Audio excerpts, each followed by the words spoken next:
Hi all. Many of us were disappointed a little bit with game one being a bit of a tedious draw with threefold repetition. So was today going to be much more exciting? Vishy Anand playing white now against Magnus Carlsen. An important thing to remember is stylistically this kind of head-to-head match, it usually doesn't pay off to take too many risks in a short match. One loss could be fatal for losing the entire match. So both players are heavily risk averse, but also if they're not in familiar prepared territory, that could be a reason for going for much safer, more solid lines. Vishy Anand describes, playing in unfamiliar territory as playing blind, like playing blind. So this idea that in our amateur chess that we can improvise, that's really improvising is a very dangerous thing at this level. So let's have a look at this game. So e4 from Vishy. And Magnus plays the Caro-Kann. This has a very solid reputation. It was favoured by players such as Anatoly Karpov, who was able to get very, very solid positions, even sometimes against Garry Kasparov, and draw or sometimes do better against very strong grandmasters. So we see d4 is the most often played move, just classically playing d4, both pawns in the centre, d5, and now knight c3. Another interesting option would have been the advanced variation that's gained in popularity in recent years. Nigel Short using this with great effect, putting the bishop later on e2. But no, we see knight c3 is the main line, so d takes, knight takes e4. A characteristic of this variation is that black often occupies just the first three ranks. If you look visually in this variation, it's very interesting. This is the main move now, bishop f5. The knight goes to g3, bishop g6. And now h4 is the main move, mainline move. h6, giving the bishop an escape square on h7. And now I think Fischer's played sometimes knight f3 here. This is or h5 is often played, but knight f3 is the most common move. So knight f3, and here a first little surprise of the game. The most common move to knight f3, because it is kind of threatening knight e5 to chase the bishop back. Usually the bishop would go back immediately on h5. That's another popular move. But here with knight f3, it's a slight nuance on playing h5 immediately, because it's perceived that there's this idea knight e5 is useful for white. And given that, the most common move is actually knight d7 in this position, just to stop knight e5. So it's a little bit surprising that Magnus Carlsen actually played in this position e6. On my live book, knight d7 is over 5,400 games, knight f6 700, but e6 only 411 games of this. So it's positively inviting knight e5. And the evaluation overall from all the games, the 228 games, is supposed to be a small, tiny, slight advantage for white to play knight e5 here. Other moves don't really offer anything that great. So knight e5 was actually played by Vishy. The bishop goes to h7 now. Black doesn't want to incur huge structural damage. So bishop d3. And now bishop takes d3. Queen takes d3. And in this position, the most common move is knight f6 now. But actually knight d7, I'm not sure there's an importance to that nuance here. As you see in this position, black occupies just the first three ranks. And what to do about this knight? Taking on d7, let's put on a blitzer here. Taking on d7 I think is not giving white at all much of an advantage. This knight has to get out of the way for if the g-pawn is going to be used later. Black's just very, very solid here. So what to do with this knight? Vishy just supports it with f4, in fact. This means that structurally, if black ever takes, then white could take with the f-pawn and expose f7 as an exploitable weakness on that f-file. So that's something to be borne in mind here. Now black plays an interesting move, quite popular as knight f6, but also what was played, bishop b4 check. This bishop could be later an attacking piece. If you imagine in the scenario we're taking here, this bishop would have scope on h6, so it's potentially an attacking piece, which is why I think bishop d2 is very rarely played. The most common move here is c3. 30 games on my live book, 7 for bishop d2. I think this is just known to be just equal, black just taking. It's even more comfortable for black, this kind of position, without that potential attacking piece. And knight takes, e5 is not extending any bishop on h6. So h6 kind of stands out as a target potentially on the king side. Hence we don't see bishop d2 much. We saw actually c3, and the bishop's going back now all the way to e7. Well, not all the way to f8, but to e7. And it's an interesting position here, a little bit on the provocative side. If white wants to play like an attacking maniac, this might be an opportunity here. What was played was bishop d2, but if we examine some attacking moves which are available, this knight can actually jump in with a forcing move here, and this would involve quite amazing complications, which would make definitely a much more, a very interesting game straight away. How does black actually react to knight h5? Black doesn't want to forfeit casting rights with king f8. That would be just very comfortable for white. White could even just castle and look forward to later arranging f5. But g6 would actually fail miserably here to knight takes g6, and then black's getting actually hacked after check, just losing the rook. So, but in this position, and maybe this is part of Magnus's preparation in this position after knight h5, black can just play bishop takes h4 check, and here say g3 to avoid, not to preserve castling rights, bishop dropping to f6. It's not entirely clear after bishop f6 how white's attack actually proceeds. He's sacrificed the pawn. As I say, in this type of match, the stylistic rewards of playing in such a manner, it's not usually worth it, especially if this is not a line which has been pre-prepared by Vishy Anand's team. It does seem a very sharp position. Engine evaluations actually going to about equal here on depth 19 with the move castling. It is an exciting position for sure. Just to see some of the dynamic potential with taking this is not very good for black at all. Queen f3, just targeting f7, and then knight takes g7. There can be disasters for black, but with accurate play here, black should be fine. Just knight e7, for example, knight e7, and it's hard for white to justify now the pawn sacrifice. Even though the knight is, comfortably sitting on h5, maybe, this variation could occur later on in the match if Vishy Anand's team, prepared this. There's some play here for the pawn, certainly. It's quite dynamic.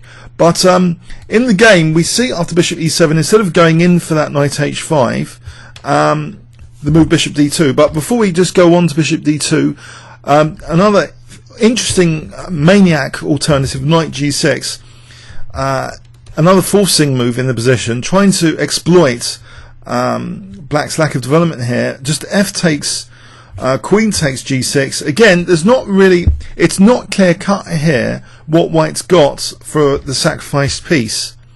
Black could even consider taking on h4 here, or knight b6. It's not entirely there's nothing really to prove that black can be cracked here, black's position. White hasn't got the light square bishop. He's only got the dark square bishop, and it's hemmed in by its own pawn at the moment. And unless white can get this f pawn away from the f file, that f file is not a danger for black. So here it's safe enough for black in this position. So that maniac knight g6 or knight h5, they don't seem that convincing. As I say, the stylistic rewards of this match don't really agree with these two moves. from a fundamental sort of perspective.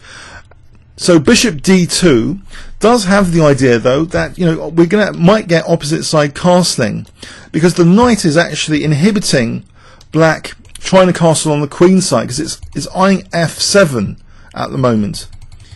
So we see knight f6 and white castling queen side, and if Magnus tries to castle queen side, let's say queen c7. Then king b1, he can't castle queenside immediately because knight takes f7. That f7 pawn's just hanging. And if he tries to prepare, with rook f8 here, then f5 is actually a very, very interesting move, exploiting finesses in the position here. This is actually quite a dangerous position for black indeed. So, for example, queen takes, rook he1. This is not the sort of position Magnus would want. There are definite attacking prospects. There's a threat of bishop takes h6 here, discovered attack on the queen. This kind of position, even if black manages to castle queenside, f takes e is now threatening after bishop takes h6. This is actually very, very nice for white. If the queens come off here, then knight f5. This is just not the sort of position black wants. So actually the most logical thing for black is just to castle on the king side, and as a general rule that often makes for exciting games. And in this kind of position, the structural transition that white wants, or he wants to make use of that pawn as a sort of battering ram sometimes. So to make use of the pawn, he has to get the knight out of the way. So he plays knight e4 here, and okay, there's some options for Magnus, but he chose actually just to take this knight off. If you're in a defensive position, sometimes taking off pieces reduces any potential complications which might expose king safety. So queen takes e4, and another capture now, taking another piece off, even though it gives white what seems to be a favourable structural change here. After f takes, we have this f file, an exploitable weakness on the f file, f7. And now an important question, and perhaps the key moment of the game. If Magnus plays a move like queen a5, which he didn't, then okay, we have this opposite side casting scenario, but white actually might be doing quite well here after king b1 to protect a2. The speed of both sides' attack is crucial, but potentially black can actually play f5 to try and use the f file. So e takes, rook d e1. The problem with this sort of position, it incurs risk, because the structural implication of that backward pawn on e6 is not something to be stepped into lightly for the requirements of the match. So instead of actually queen a5, we see queen d5, and if white wants to carry on here, to try and get an advantage, he would have to play in this position the move queen g4. This is a very interesting attacking move here. Now, in the press conference after, Magnus thought he would be okay here. First, to say the threat is actually bishop takes h6 using that pin on g7. So if queen takes a2, let's have a look at some alternatives here. Then white would definitely be better after bishop takes h6. Threatening mates now. If g6, now h5, and this is actually losing for black. It's like nearly +8. It's really, really bad for black. His king's getting torn to shreds. So this is why queen g4 on the surface looks like a promising attacking move. But Magnus in the press conference indicated that there's a solid move here, king h7. So parrying that threat, and how does white proceed? If bishop g5, for example, now we have f5, and in this position it's more acceptable to have this backward pawn here. The queen is well placed centrally on d5 eyeing both sides of the board. So to have this structural concession here, Magnus considered this absolutely fine, I believe, for black. So this is the sort of thing he'd consider fine. The queen's just too good on d5 here. This f5 just neutralised white's attack after that move bishop g5. Now another attacking alternative here is king b1. But again, we might just be stepping into f5 again. It's just made a lot more lucrative to have the backward pawn here in this scenario because of the queen's placement, the particular finesses of the position, sometimes change general considerations here.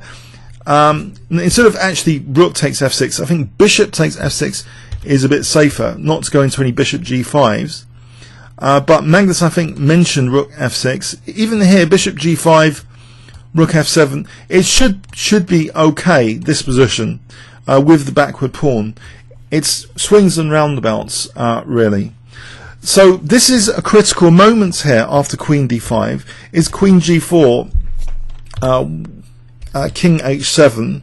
It's good enough. If black played f5 immediately, though, this changes the picture significantly, actually, that white doesn't have to use the en passant. Queen g6 here.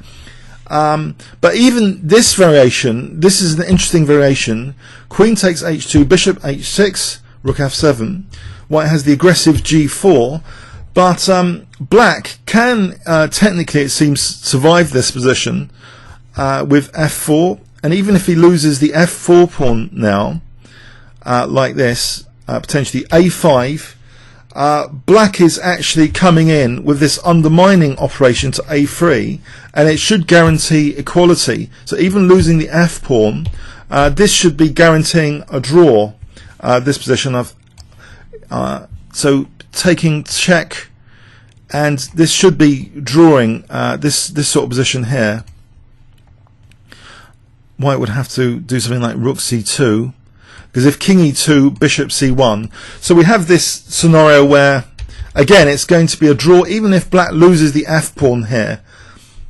This idea that the queen coming to a2 and then this undermining operation to get at white's king would guarantee the draw. So there's various complications involved after queen d5 for queen g4, which had to be kind of checked out. But there's also, fundamentally, if Vishy's team had not analysed this position before the match, it is like playing blind, and worse than that, going into the opponent's very detailed preparation of, very specific finesses and resources in the position. So we get a move which may have disappointed the spectators here. Queen takes d5. So the queen's coming off. So the promise of the exciting opposite side castling game is starting to dwindle a little bit after this. C takes d5. Now a very nice move here in circumstances. This move h5, it suppresses black g6, so fixing the structure more. Taking the pawn off a dark square away from the glare of the bishop. So keeping some options now open as well for how the rook's going to be deployed.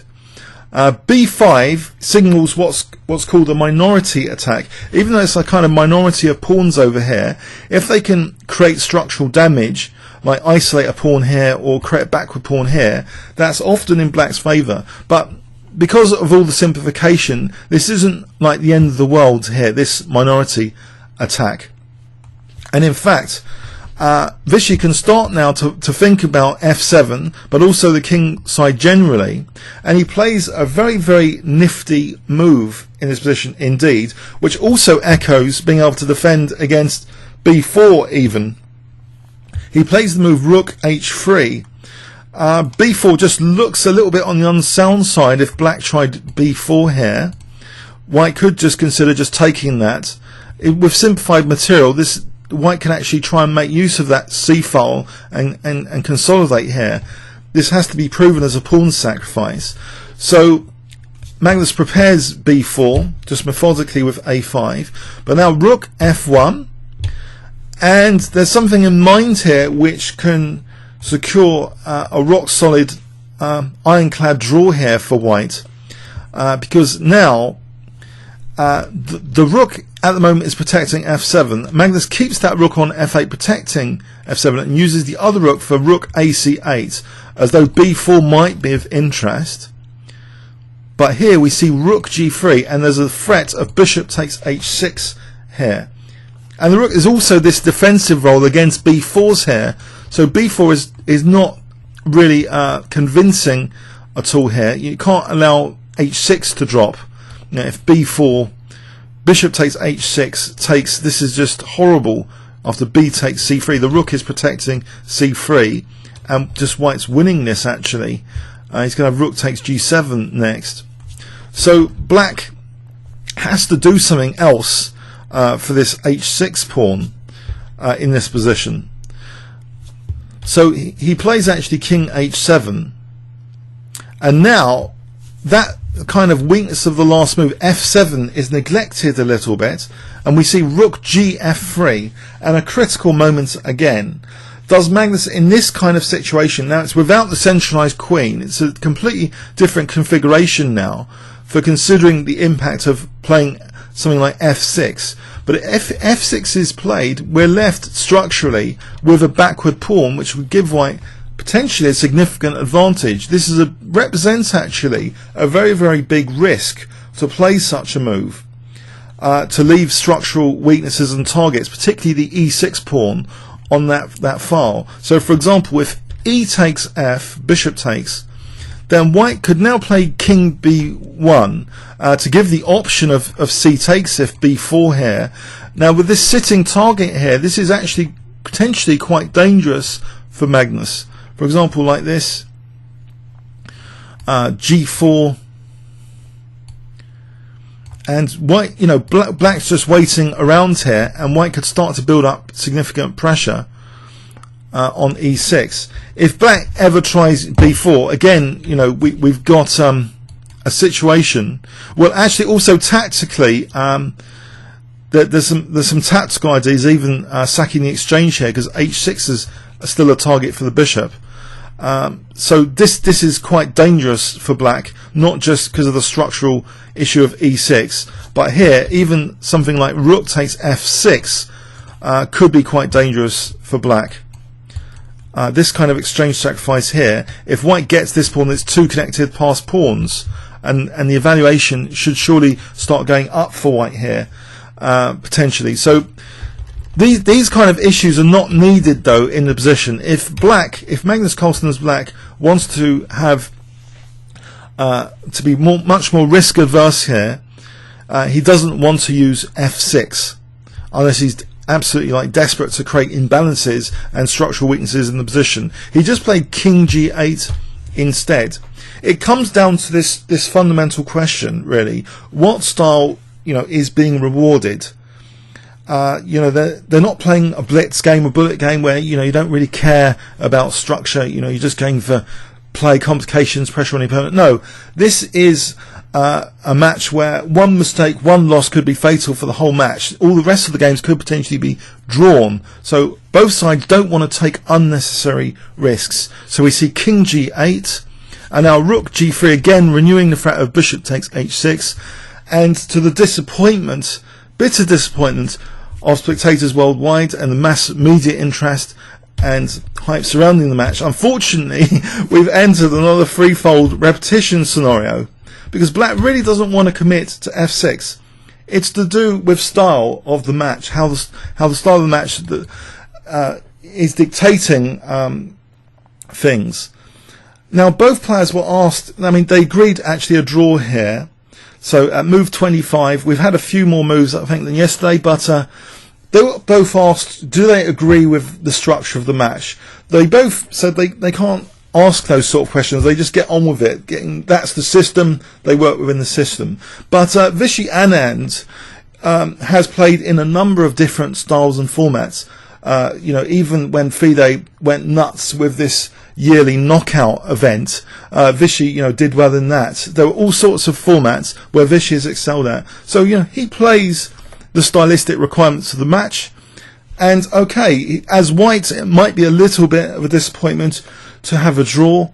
On the other hand, you know, they're both testing each other's theoretical preparation here. So we're left with another draw, but I think, you know, I'm hopeful there's going to be some more exciting games in the coming rounds. Okay, comments or questions on YouTube? Thanks very much.